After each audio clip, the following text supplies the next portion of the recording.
Hello viewers, অচেতনতার free coaching চ্যানেলে তোমাদের সকলকে স্বাগত জানাই। আজকের ভিডিওটিতে তোমরা যারা কলকাতা বিশ্ববিদ্যালয়ে ইতিহাস অনার্সে সেকেন্ড সেমিস্টারে পড়ছো, তোমাদের যে এসিসি 2 পেপারটি রয়েছে ভারতের সাংস্কৃতিক ঐতিহ্য ও পর্যটন, এই পেপারটির সিলেবাস নিয়ে বিস্তারিত আলোচনা করবো আজকের এই ভিডিওটিতে। তার আগে এটা বলবো যে এই পেপারটি বাদে তোমাদের যে আর অন্যান্য যেসব পেপারগুলো রয়েছে তার সাজেশন আমি ইতিপূর্বে আমার চ্যানেলে আপলোড করেছি। তোমাদের যে মেন পেপারটি রয়েছে সিসি 2 পেপার, তার সিলেবাস নিয়ে ডিটেলসে আলোচনা, তার সাজেশন 2024-এর আমি ইতিপূর্বে আমার চ্যানেলে আপলোড করেছি। সেই ভিডিওগুলো অবশ্যই দেখে নিও, তার লিঙ্ক দেওয়া থাকবে এই ভিডিও ডেসক্রিপশন বক্সে। এবং এই পেপারটিরও এসএসসি 2 পেপারটির এই ভিডিওটিতে তার সিলেবাস নিয়ে আলোচনা করব এবং এর পরের ভিডিওতে এই পেপারটির সাজেশনও কিন্তু আমি তোমাদেরকে প্রোভাইড করব এবং সাজেশনের প্রতিটি প্রশ্ন ধরে ধরে তার ভিডিও লেকচার ক্লাসের ভিতর দিয়ে সেই সব প্রশ্নগুলির উত্তর নিয়ে ডিটেলসে আলোচনা করব এবং তার উত্তরগুলি তোমাদেরকে আমি ভিডিওর ভিতর দিয়ে তোমাদের সামনে হাজির করব। তাই তোমরা যারা আমার চ্যানেলকে ফলো করো তোমরা জানো যে আমি নিয়মিতভাবে তোমাদের সিলেবাস ধরে সাজেশন ধরে একটার পর একটা কিন্তু এরকম ভিডিও ক্লাস তোমাদের সামনে নিয়ে আসি। তাই তোমরা এখনো যারা আমার চ্যানেলকে সাবস্ক্রাইব করোনি অবশ্যই সাবস্ক্রাইব করবে, করে আমার চ্যানেলের পাশে থাকবে, আমাকে উৎসাহিত করবে এবং তোমাদের গুরুত্বপূর্ণ মতামত নিচে কমেন্ট সেকশনে কমেন্ট করে জানাবে, তোমাদের বন্ধুদের কাছে চ্যানেলকে শেয়ার করবে এবং ভিডিওটিগুলি ভালো লাগলে অবশ্যই একটি করে লাইক দেবে। তো চলো শুরু করা যাক। আজকের ক্লাসের মূল আলোচনার বিষয় কি আমরা দেখে নিই। CU Calcutta university BA history honours second semester, history অনার্সের সেকেন্ড সেমিস্টার, সিসিএফ মানে নতুন সিলেবাস, সিসিএফ সিলেবাস SEC 2 পেপারটির নাম understanding culture, heritage and tourism. এর বাংলা করলে দাঁড়ায় সাংস্কৃতিক ঐতিহ্য।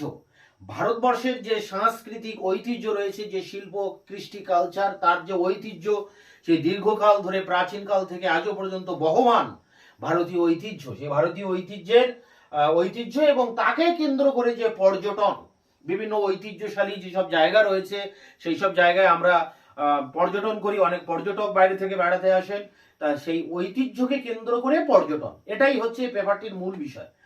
তো দেখো এই পেপারটির তোমাদের 4টি ইউনিট রয়েছে। তো 4টে ইউনিট এখানে দেখো ইউনিট 4 মানে 4টি ইউনিট। তার ভিতরে প্রথম ইউনিট যেটা ইউনিট 1 এর নাম দেখো ইন্ডিয়ান কালচার, ভারতীয় সংস্কৃতি, ইন্ডিয়ান কালচার, হেরিটেজ মানে ঐতিহ্য, অ্যান্ড ইন্ট্রোডাকশন। ইংরেজি বলে দাঁড়াচ্ছে Indian culture, heritage and introduction. এর বাংলা বলে দাঁড়ায় ভারতীয় সাংস্কৃতিক ঐতিহ্য একটি পরিসংখ্যান। একটা পরিসংখ্যানের ভিতর দিয়ে আমরা যাচাই করব বা আমরা পর্যবেক্ষণ করব ভারতীয় সংস্কৃতির ঐতিহ্যকে।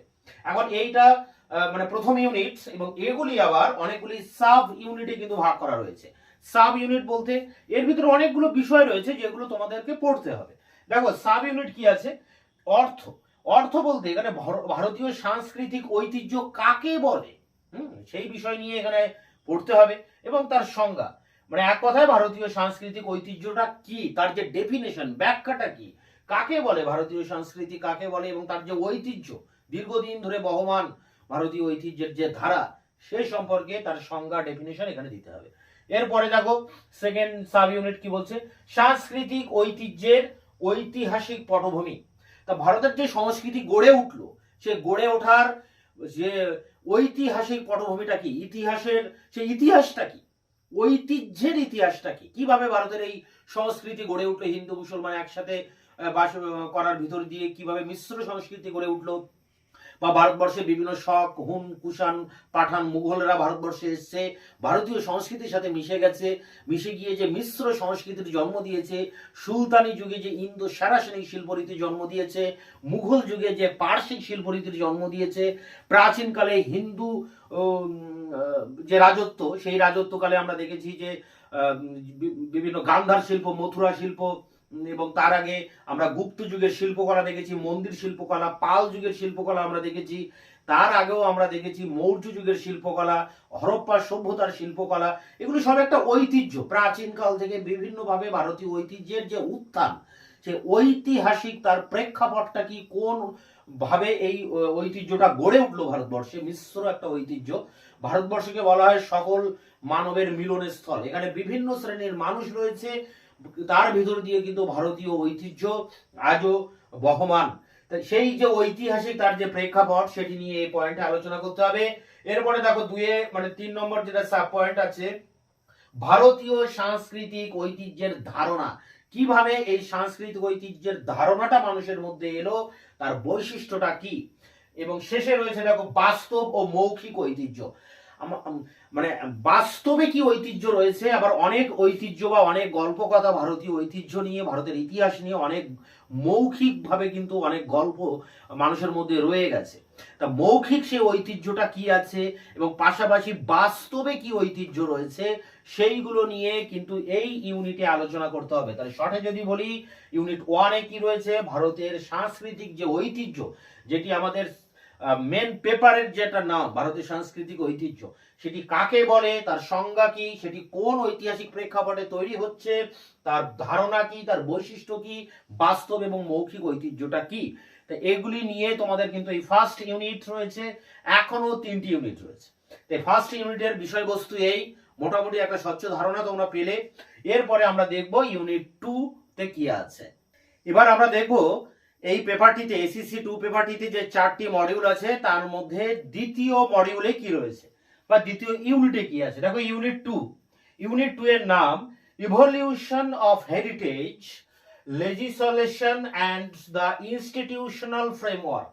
এর বাংলা করলে দাঁড়ায় ঐতিহ্যগত আইনের বিবর্তন এবং প্রতিষ্ঠানিক কাঠামো। ইনস্টিটিউশনাল ফ্রেমওয়ার্ক, প্রতিষ্ঠানিক যে কাঠামো, বিভিন্ন ঐতিহ্যকে কেন্দ্র করে বিভিন্ন সাংস্কৃতিক প্রতিষ্ঠান বা ঐতিহ্যের যে ঐতিহ্যশালী যেসব ভবনগুলো রয়েছে, তাকে কেন্দ্র করে যেসব প্রতিষ্ঠান গড়ে উঠেছে, ইনস্টিটিউট গড়ে উঠেছে, তাকে সেগুলি নিয়ে হচ্ছে এই পেপার। যেমন এর ভিতরে অনেক সাব পয়েন্ট আছে, সাব পয়েন্টগুলো দেখলে বুঝতে পারবে বিষয়গুলো কি। দেখো, বিভিন্ন নিয়মাবলী ও আইন, বিভিন্ন নিয়মাবলী, ভারতের ঐতিহ্যকে রক্ষা করার জন্য ভারত সরকার কর্তৃক যেসব বিভিন্ন আইন কানুন রয়েছে, সেই আইন কানুন এবং বিভিন্ন প্রতিষ্ঠানে, ঐতিহ্যশালী যেসব প্রতিষ্ঠান, যেমন তাজমহল হতে পারে, সাঁচির স্তূপ হতে পারে, হচ্ছে আমাদের হাজারদুয়ারি হতে পারে, তো এইসব এগুলোকে রক্ষা করার জন্য নির্দিষ্ট কিছু নিয়ম কানুন আইন রয়েছে। সেই আইনগুলো কি, তার নিয়মাবলী কি, সেগুলো কিন্তু এই সাব ইউনিটে পড়তে হবে। এরপরে দেখো জাতীয় ঐতিহ্য সম্পর্কিত সরকারি বিভাগ, ভারতের জাতীয় ঐতিহ্যকে রক্ষা করার জন্য যে সরকারি বিভিন্ন বিভাগগুলো রয়েছে, সেই বিভাগগুলো নিয়েও এখানে পড়তে হবে। যেমন আমাদের প্রত্নতাত্ত্বিক বা ঐতিহাসিক সমস্ত যেসব জিনিসপত্র রয়েছে আমাদের ভারতবর্ষে, সেগুলোকে রক্ষা করার জন্য সেই ব্রিটিশ পিরিয়ডেই তৈরি হয়েছে আর্কিওলজিক্যাল সার্ভে অফ ইন্ডিয়া, প্রত্নতত্ত্ব সর্বেক্ষণ। এই প্রত্নতত্ত্বের সর্বেক্ষণ, এই বিভাগটি কিন্তু সারা দেশের যত ঐতিহ্যশালী, যত ঐতিহাসিক কেন্দ্র আছে, যত ঐতিহাসিক নথিপত্র আছে, সেগুলোকে কিন্তু সংরক্ষণ করে থাকে।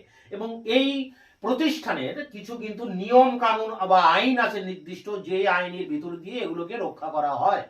এরপরে দেখো, এই জাতীয় ঐতিহ্য সম্পর্কিত সরকারি বিভাগের ভিতরেই পড়ে জাদুঘর, যেটা তোমরা ফার্স্ট সেমে এসিসি 1-এ পড়েছিলে, জাদুঘর আর্কাইভ। তাই এখানে জাদুঘরও কিন্তু একটি সরকারি বিভাগ, ঐতিহাসিক বস্তুকে সংরক্ষণ করে রাখার একটি সরকারি বিভাগ, এবং সেগুলিকে পরিচালনা করার জন্য সে নিয়ন্ত্রক মণ্ডলী মানে যে বোর্ড বা যে পরিষদ বা যে সংস্থা এই ভারতের ঐতিহ্যকে সংরক্ষণ করার জন্য বা এই সরকারি এই সব বিভাগগুলোকে পরিচালনা করার জন্য যারা ক্ষমতাধারী যে কর্তৃপক্ষ, সেই কর্তৃপক্ষটা হচ্ছে নিয়ন্ত্রক মণ্ডলী। তাহলে এই ইউনিটে আমরা কি দেখছি, যদি শর্টে বলি, যে ভারতের এই সাংস্কৃতিক ঐতিহ্যকে সংরক্ষণ করার জন্য যে বিভিন্ন সরকারি প্রতিষ্ঠানগুলো রয়েছে, যেমন আর্কিওলজিক্যাল সার্ভে অফ ইন্ডিয়া বা মিউজিয়াম অ্যাসোসিয়েশন অফ ইন্ডিয়া, এই যেমন জাদুঘর বা এই প্রত্নতাত্ত্বিক সর্বেক্ষণ, এদের ভূমিকাটা কি, এদের কার্যাবলী কি, এদের নিয়ম কানুনটা কি, বা এদের নিয়ন্ত্রক মণ্ডলীটা কেমন, এগুলি নিয়ে হচ্ছে ইউনিট 2। এবার আমরা এই পেপারের যে 3 নম্বর ইউনিটটি রয়েছে, সেই 3 নম্বর ইউনিটটি নিয়ে আলোচনা করব। তাহলে প্রথম ইউনিটে কি আলোচনা করেছিলাম, ভারতের যে সাংস্কৃতিক যে ঐতিহ্য, সেই ঐতিহ্য কাকে বলে, তার ধারণা কি, তার ঐতিহাসিক প্রেক্ষাপটটি কি, এটি নিয়ে ছিল প্রথম ইউনিট। সেকেন্ড ইউনিট ছিল যে এগুলিকে সংরক্ষণ করে রাখার জন্য যে বিভিন্ন সরকারি বিভাগগুলো রয়েছে, সেই সরকারি বিভাগ, জাদুঘর বা সেগুলোকে নিয়ন্ত্রণ করার জন্য যে নিয়ন্ত্রক মণ্ডলী রয়েছে, সেগুলি নিয়েছিল সেকেন্ড ইউনিট। এবার তৃতীয় ইউনিটে আমরা দেখব যে ভারতবর্ষে যে বিভিন্ন মেলা, যে বিভিন্ন উৎসব হয়, সেই উৎসব এবং মেলার উপরে এই ইউনিটটি কিন্তু রয়েছে। সব থেকে ভাইটাল ইউনিটটা কিন্তু এই 3 নম্বর ইউনিট, মানে এই পেপারটির এসএসসি 2 পেপারটির সব থেকে গুরুত্বপূর্ণ ইউনিট আমি মনে করি যে এই ইউনিটটিতে রয়েছে। কারণ এই ইউনিটে রয়েছে মেলা, বিভিন্ন উৎসব, জাতীয় উৎসব বা বিভিন্ন দেশের বিভিন্ন গুরুত্বপূর্ণ যে উৎসব, সেই উৎসব। ভারতবর্ষে সব সময় বিভিন্ন জাতির মানুষের বাস, তাই বিভিন্ন জাতির মধ্যে বিভিন্ন ধরনের উৎসব কিন্তু লেগেই আছে। হিন্দু ধর্মে একটা কথা আছে 12 মাসে 13 পার্বণ। আজকের দিনে আমি এই ভিডিও করছি আজকে ঈদের দিন, তাই আজকে ঈদেরও কিন্তু মুসলিম সমাজের একটা সব থেকে বড় উৎসব। আবার পাশাপাশি কিন্তু হিন্দু ধর্মের যে শিবের পূজা, যে গাজন বা চড়কের পূজা, সেটিও কিন্তু চলছে পাশাপাশি। তো এই সব উৎসব নিয়ে বা এইসব ধর্মীয় অনুষ্ঠান নিয়ে বা ধর্মীয় রীতিনীতি নিয়েই কিন্তু এই 3 নম্বর ইউনিটটি রয়েছে। ইউনিটের নাম দেখো, fairs, festival, rituals, ethnic Indian culture, construct. Fairs মানে মেলা, উৎসব, ফেস্টিভ্যাল উৎসব, ধর্মানুষ্ঠান, রিচুয়ালস মানে ধর্মানুষ্ঠান, ভারতীয় জাতিগত ঐতিহ্য গঠনের বাংলা বলে কি দাঁড়ালো? মেলা, উৎসব, ধর্মানুষ্ঠান। এই 3টি মেন বিষয়, মেলা, উৎসব, ধর্মানুষ্ঠান। এবং ভারতের যে জাতিগত যে ঐতিহ্য, বিভিন্ন জাতির মধ্যে যে ঐতিহ্য রয়েছে, সেটি কিভাবে গঠিত হচ্ছে, তার কনস্ট্রাক্টটা কি, তার গঠনটা কি, সেটি নিয়ে এই ইউনিট। এখন এর মধ্যে অনেকগুলো সাব পয়েন্ট আছে, আমরা এই ইউনিটটাকে ভেঙে ভেঙে আলোচনা করব। দেখো, প্রথমেই যেটা আমাদের দেখতে হবে সেটি হচ্ছে এটা ধারণাটা কি, এই মেলাটা কি, উৎসবটা কি, ধর্মানুষ্ঠানটা কি, এগুলো সম্পর্কে আগে একটা বেসিক ধারণা প্রথমেই কিন্তু আমাদের পড়তে হবে। তারপরে দেখো মেলার ঐতিহাসিক প্রেক্ষাপট, মেলা কিভাবে গড়ে উঠলো, মেলার যে সেই ইতিহাসটা কি, এক কথায় মেলা যে গড়ে উঠলো তার ইতিহাসটা কি, কিভাবে প্রথমে এই মেলা গড়ে উঠলো ভারতবর্ষে। এখন তো ভারতবর্ষে অনেক বড় বড় মেলা হয়, যেমন গঙ্গাসাগর মেলা হয়, হ্যাঁ, ভারতের সব থেকে বড় মেলা হচ্ছে কুম্ভ মেলা। সেই মেলা, প্রয়াগের মেলা হর্ষবর্ধনের সময় শুরু হয়। তো এইসব মেলার কিন্তু একটা ব্যাকগ্রাউন্ড আছে, একটা প্রেক্ষাপট আছে। কোন প্রেক্ষাপটে এইসব মেলাগুলোর আবির্ভাব হলো, সেটি নিয়েও কিন্তু এটা নিয়ে আলোচনা করতে হবে। এমন ধরনের শিল্প মেলা হয়, হ্যাঁ, আগে ঔপনিবেশিক ভারতেও কিন্তু এরকম বিভিন্ন মেলা গড়ে উঠতো বা মেলা করা হতো, যার ভিতর দিয়ে জাতীয়তাবাদকে জাগ্রত করার জন্য বিপ্লবীরা, আন্দোলনকারীরা বিভিন্ন মেলার আয়োজন করতেন, যেমন হিন্দু মেলা, স্বদেশ মেলা, এরকম বিভিন্ন মেলা কিন্তু রয়েছে। সেই মেলার ঐতিহাসিক প্রেক্ষাপটটা কি।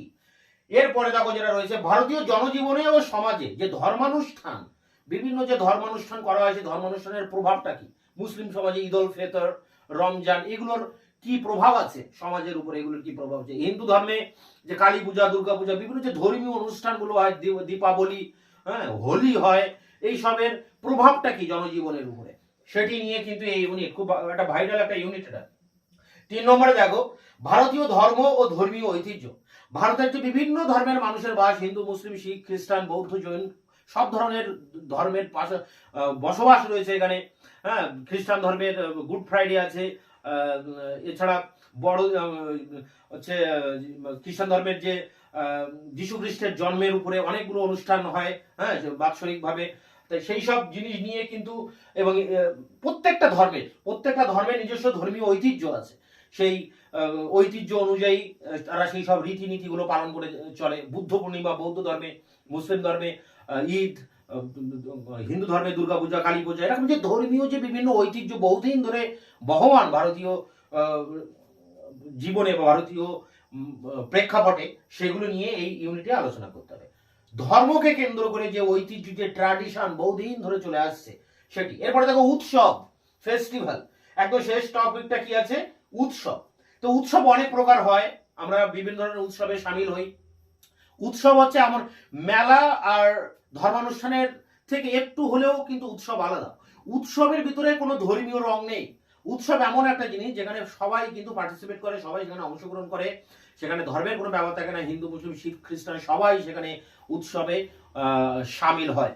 তো এই ধরনের যে উৎসব রয়েছে তার ভিতরে আঞ্চলিক উৎসব আছে, বাংলার প্রেক্ষাপটে কিছু কিছু উৎসব আছে, গুজরাটে কিছু আলাদা উৎসব আছে, মহারাষ্ট্রে কিছু আলাদা উৎসব আছে, বিহারে কিছু আলাদা উৎসব আছে, আসামে কিছু আলাদা উৎসব আছে। তো এই যে অঞ্চল ভেদে বিভিন্ন উৎসব প্রচলিত আছে, সেই উৎসব কিন্তু এখানে পড়তে হবে তোমাদের। এরপরে দেখো উপজাতির উৎসব, বিভিন্ন যে উপজাতির লোক ভারতবর্ষে বাস করে, সাঁওতাল, ওরাও, মুন্ডা, ভিল, কোল, ভিল, এরকম নানা রকম উপজাতি বাস করে এবং তাদের কিন্তু নিজস্ব কিছু উৎসব হয়। হ্যাঁ, সেইগুলো তাদের প্রধান প্রধান উৎসব, সেই সব উৎসব নিয়েও কিন্তু তোমাদের এখানে পড়তে হচ্ছে। এছাড়া জাতীয় উৎসব, ভারতবর্ষের বিভিন্ন জাতীয় উৎসবে স্বাধীনতা দিবস একটা উৎসব বলা যায়, প্রজাতান্ত্রিক দিবস একটি উৎসব বলা যায়। তো এই সব বিষয় নিয়ে যে জাতীয় স্তরে কি কি উৎসব পালন করা হচ্ছে সেটি নিয়েও কিন্তু আমাদের এখানে পড়তে হয়। এছাড়া গুরুত্বপূর্ণ কিছু উৎসব, অল ওভার ভারতবর্ষে কিছু গুরুত্বপূর্ণ উৎসব নিয়ে পড়তে হবে। তাহলে এই ইউনিটটা কি আছে 3 নম্বর যদি আমরা আরেকবার দেখি তাহলে দেখবো যে মেলা, উৎসব আর ধর্মীয় অনুষ্ঠান। তা মেলা কি, মেলা কিভাবে এলো, তার যে ঐতিহাসিক প্রেক্ষাপটটা কি, ভারতীয় জনজীবনে সমাজের উপরে এই সব মেলার প্রভাবটা কি, বা এই ধর্মীয় যে বিভিন্ন অনুষ্ঠানগুলো হয় ধর্মকেন্দ্রিক, বিভিন্ন ধর্মের মানুষেরা সেই সব তাদের ধর্মের অনুষ্ঠানগুলো পালন করে, তাদের ধর্মের উৎসবগুলো পালন করে, তার প্রভাবটা কি জনজীবনের উপরে সেটা পড়তে হয়। উৎসবটা কি, বিভিন্ন আঞ্চলিক উৎসব, উপজাতিদের উৎসব, ভারতবর্ষের জাতীয় উৎসবগুলো কি, এই সব কিছু নিয়েই কিন্তু এই 3 নম্বর ইউনিটটি রয়েছে।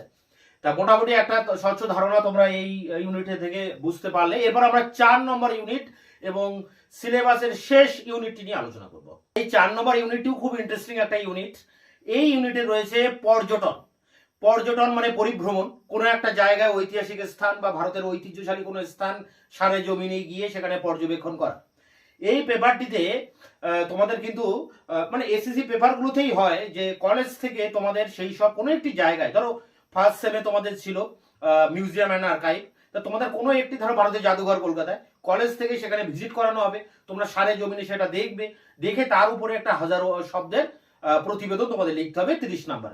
তো এখানেও তাই, তোমাদের এই যে কোনো একটা জায়গায় ভারতবর্ষের যে কোনো একটা ঐতিহ্যশালী স্থান তোমাদেরকে পরিভ্রমণ করানো হবে এবং তার উপরে তোমরা একটা প্রতিবেদন লিখবে 1000 শব্দের 30 নাম্বারের। এখানেও কিন্তু আছে, যদিও কলেজ থেকে কিন্তু করানো হয় না বা নিয়ে যাওয়া হয় না, তোমাদেরকে এমনি লিখতে বলা হয়। তো সে প্রসঙ্গে আমরা পরে আসছি, নাম্বার প্যাটার্ন নিয়ে আমরা পরে কথা বলবো। আমরা এখন দেখবো আমাদের 4 নম্বরের ইউনিটে কি রয়েছে। তা 4 নম্বর ইউনিটে আছে সেই পরিভ্রমণ, সেই কোনো একটি জায়গা, কোনো একটি স্থানকে সারে জমিনে গিয়ে চাক্ষুষ দেখা, যাকে আমরা বলি পর্যটন বা ট্যুরিজম। তা ট্যুরিজম ভারতবর্ষে একটা বড় ট্যুরিস্ট স্পট বলা যায়। ভারতবর্ষে প্রচুর জায়গা আছে যেখানে বিদেশি প্রচুর ট্যুরিস্টরা আসে এবং আমরাও বাঙালিরাও খুব ভ্রমণ পিপাসু, আমরা বিভিন্ন জায়গায় ঘুরে বেড়াই। তা এই যে পর্যটন, এই যে পর্যটন কেন্দ্র, প্রত্যেকটা রাজ্যের কিন্তু আলাদা আলাদা পর্যটন কেন্দ্র আছে, পর্যটন শিল্প আছে, ভারত সরকারেরও পর্যটন বিভাগ আছে। তা সেই সব নিয়েই কিন্তু এই ইউনিট। তাই এই ইউনিটটিও একটি গুরুত্বপূর্ণ ইউনিট। দেখো 4 নম্বর ইউনিটটির নাম দেখো, হেরিটেজ অ্যান্ড ট্যুরিজম, মানে ঐতিহ্য এবং পর্যটন। ট্যুরস অ্যান্ড হেরিটেজ সাইট মানে কোনো ঐতিহ্যশালী জায়গায় সেখানে ট্যুর করতে হবে, বেড়াতে যেতে হবে।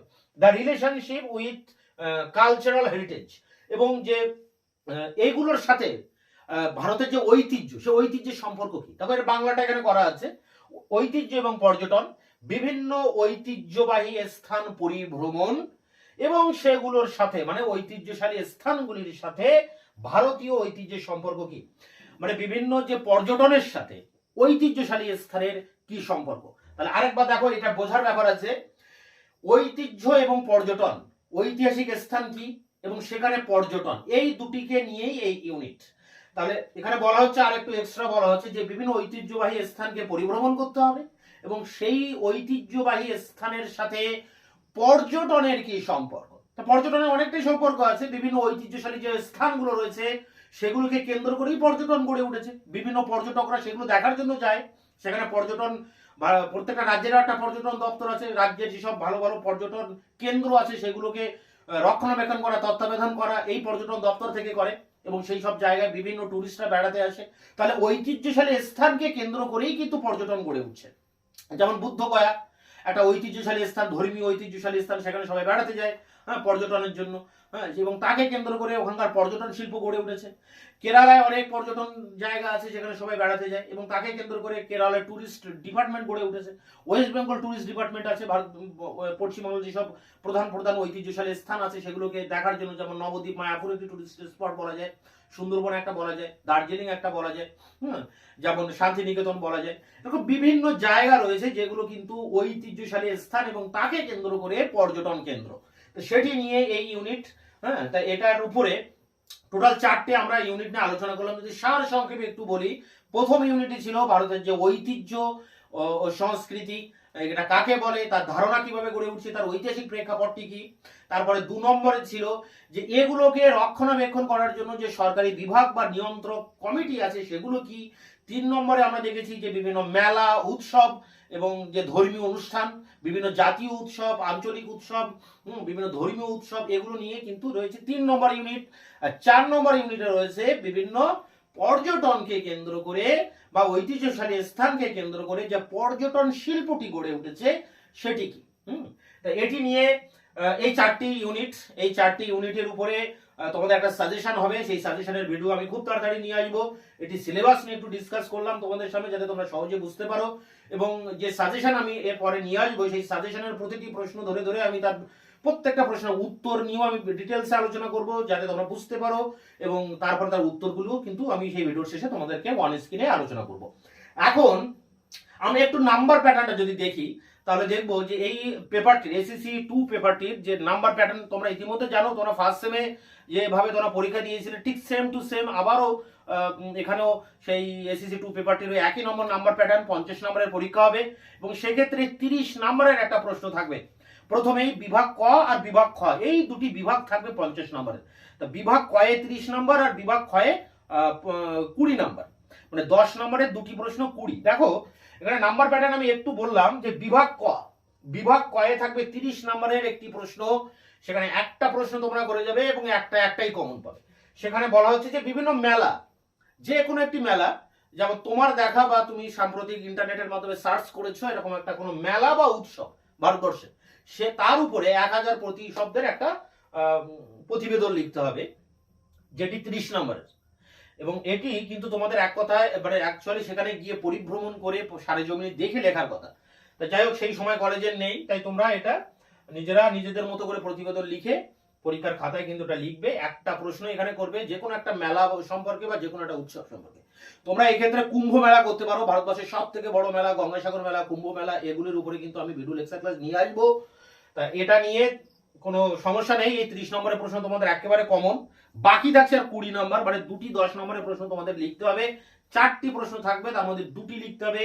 দেখো বিভাগ ক্ষয়ে 10 নম্বরের প্রশ্ন 2টি লিখতে হবে, মানে বিভিন্ন মেলার উপরে দিতে পারে, বা বিভিন্ন ঐতিহ্যশালী পর্যটন কাকে বলে, বা বিভিন্ন জাদুঘরের উপরে দিতে পারে, বা কোনো একটি স্মারকের উপরে, ঐতিহ্যশালী স্মারক চিহ্ন যেমন অশোকের স্তম্ভ, তার উপরে লিখতে বলতে পারে 10 নম্বরের। তো এগুলো নিয়ে আমরা যখন সাজেশন আলোচনা করব তখন এগুলো নিয়ে বিস্তারিত আলোচনা করবো। এখন এই যে 4টি ইউনিটের কথা আমি বললাম, এই 4টে ইউনিট একেবারে খাতা কলমে কেমন ভাবে এগুলোকে আমরা দেখব, মানে কিভাবে আলোচনা করব, এটা তো আমি ডিটেলস একটা ব্যাখ্যা দিলাম। খাতা কলমে সিলেবাসটাকে কিভাবে সাজানো হয়েছে সেটি নিয়ে আমি এবার অন স্ক্রিনে আলোচনা করব। University of Calcutta BA history honours second semester SSC 2 paper syllabus CCF new syllabus. পেপারটির নাম understanding culture, heritage and tourism. এর বাংলা করলে দাঁড়াবে সাংস্কৃতিক ঐতিহ্য এবং পর্যটন। এখানে টোটাল 4টি ইউনিট রয়েছে। প্রথম ইউনিট 1। দেখো ইউনিট 1 এর নাম Indian cultural heritage and introduction. এর বাংলা করলে দাঁড়ায় ভারতীয় সাংস্কৃতিক ঐতিহ্য একটি পরিসংখ্যান। এর অধীনে দেখো বিভিন্ন সাব পয়েন্ট রয়েছে, সাব পয়েন্টগুলো একবার দেখে নাও। যে অর্থ সংজ্ঞা বলতে ভারতীয় সাংস্কৃতিক ঐতিহ্য কাকে বলে, তার সংজ্ঞা, অর্থ ডেফিনেশন, এবং সাংস্কৃতিক ঐতিহ্যের ঐতিহাসিক পটভূমি, কোন ঐতিহাসিক প্রেক্ষাপটে এগুলো গড়ে উঠছে ভারতের সাংস্কৃতিক ঐতিহ্য। এরপরে দেখো 2 নম্বরে যেটা মানে পরের সাব পয়েন্ট, যেটা ভারতীয় সাংস্কৃতিক ঐতিহ্যের ধারণা, বৈশিষ্ট্যের ধরন, ধরা অধরা, বাস্তব এবং মৌখিক ঐতিহ্য। অল ওভার বলতে গেলে ভারতের সাংস্কৃতিক ঐতিহ্যের উপরে যে ব্যাখ্যা, ডেফিনেশন, তার যে ঐতিহাসিক পটভূমি, সেটি নিয়ে কিন্তু এই ইউনিট 2টা দেখো। ইউনিট 2 এর নাম evolution of heritage, legislation and the institutional framework. এর বাংলা করলে দাঁড়ায় ঐতিহ্যগত আইনের বিবর্তন এবং প্রাতিষ্ঠানিক কাঠামো। মানে ভারতের সাংস্কৃতিক ঐতিহ্যকে কেন্দ্র করে যেসব বিভিন্ন সরকারি প্রতিষ্ঠান রয়েছে এবং তাদের সেই সব প্রতিষ্ঠানগুলি পরিচালনা করার জন্য যেসব নিয়মকানুন রয়েছে, সেই নিয়মকানুন, বিভিন্ন নিয়মাবলী ও আইন, জাতীয় ঐতিহ্য সম্পর্কিত সরকারি বিভাগ, জাদুঘর, নিয়ন্ত্রক মণ্ডলী। Unit 3 fairs, festival, rituals and ethnic Indian cultural construct. মেলা, উৎসব, ধর্মানুষ্ঠান। এই যে 3টি বিষয় নিয়েই কিন্তু এই ইউনিট।